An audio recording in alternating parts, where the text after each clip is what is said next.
ताजा समस्त मिथिलावासी गोर लागै छी। भजन गा बजा रहल छी। जय मिथिला, जय मैथिली, जय माँ जानकी। सीताराम भजो रे एहि देहिया में, सीताराम भजो रे एहि देहिया में, एहि देहिया में, एहि देहिया में, एहि देहिया में, एहि देहिया में, राधे श्याम भजो रे एहि देहिया में, सीताराम भजो रे एहि देहिया में। कहीं भूल मत जाइयो बजरिया में, कहीं भूल मत जाइयो बजरिया में, सीताराम भजो रे एहि देहिया में, सीताराम भजो रे एहि देहिया में।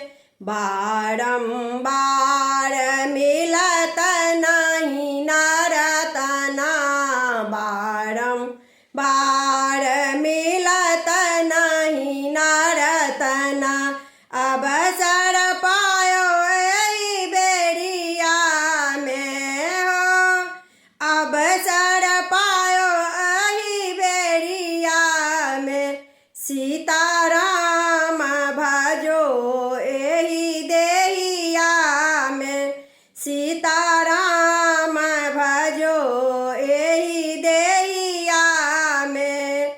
माया बस जीव जहाँ तहाँ भटकता, माया बस जीव जहाँ तहाँ भटकता, लख 84 नगरिया में हो, लख 84 नगरिया में, सीताराम भजो एहि देहिया में, सीताराम भजो एहि देहिया में।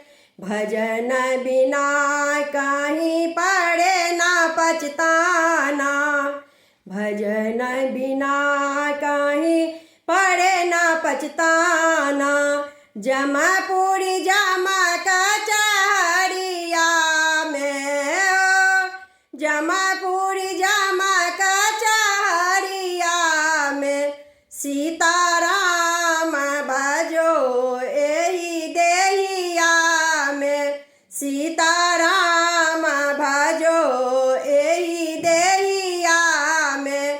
राम भजिए नर जीवन सफल करो, राम भजिए नर जीवन सफल करो, पहुँचब राम जी नगरिया में हो, पहुँचब राम जी नगरिया में, सीताराम भजन करू एहि देहिया में, सीताराम भजो एहि देहिया में, एहि देहिया में, एहि उमरिया में, एहि देहिया में, एहि उमरिया में, सीताराम भजन करू एहि देहिया में, सीताराम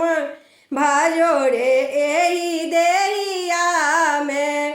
आनंद लता सीताराम भजत रहो, आनंद लता सीताराम भजत रहो, शाम सवेरे दोपहरिया में हो, शाम सवेरे दोपहरिया में, सीताराम भजो एहि देहिया में, सीताराम भजो एहि देहिया में, एहि देहिया में, एहि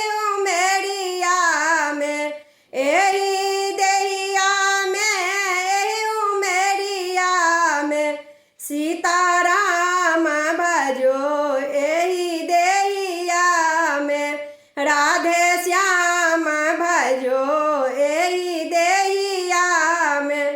धन्यवाद।